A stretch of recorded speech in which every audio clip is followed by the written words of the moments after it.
Washington Senator Mitch McConnell, the Republican leader, said Monday that Roy S. Moore, the Republican Senate candidate in Alabama, should step aside and that he believes the women who have accused Mr. Moore of sexual misconduct when they were teenagers. "I believe the women, yes," Mr. McConnell said at a news conference in Louisville.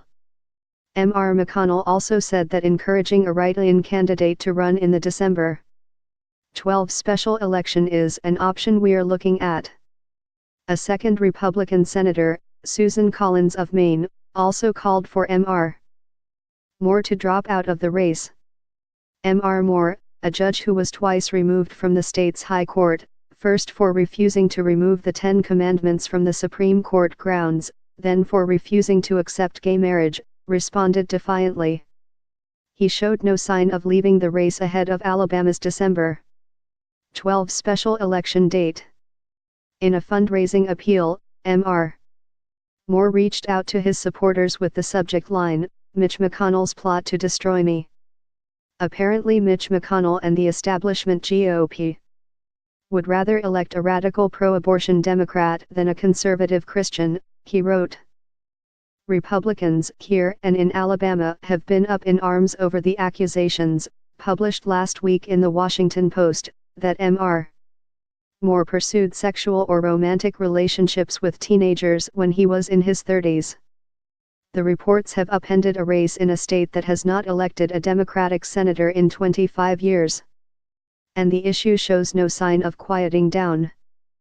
At 2:30 p.m. Monday, Gloria Allred, a New York lawyer who has championed victims of sexual harassment, will publicly introduce a new woman accusing Mr.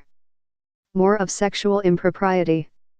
The new accuser wishes to state what she alleges Roy Moore did to her without her consent, a news release from Ms. Allred said. Mr. Moore's wife, Kayla Moore, lashed out in a Facebook post on Monday, complaining about a witch hunt in Alabama and claiming that "we are gathering evidence of money being paid to people who would come forward. Washington establishment and Democrat Party will stop at nothing to stop our campaign," she wrote. Prayers appreciated. But with Mr. McConnell now firmly against his election, Mr. Moore and his candidacy promise to deepen the divide between Republican leaders in Congress and the populist wing of the party that is standing by the Alabamian. Anxious Republican officials spent much of the weekend trying to determine what, if anything, they could do to halt Mr.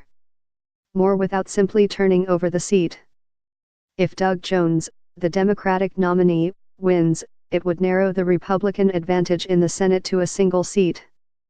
But if Mr. Moore stays in and goes on to win, it could leave Senate Republicans with the difficult question of whether to stop him from being seated or seating him and immediately moving to expel him from the chamber. One idea now being discussed under this scenario, brought up by two different White House officials who spoke on condition of anonymity, would be for Gov. Kiv of Alabama to immediately appoint Attorney General Jeff Sessions to what had been his seat when it becomes vacant again.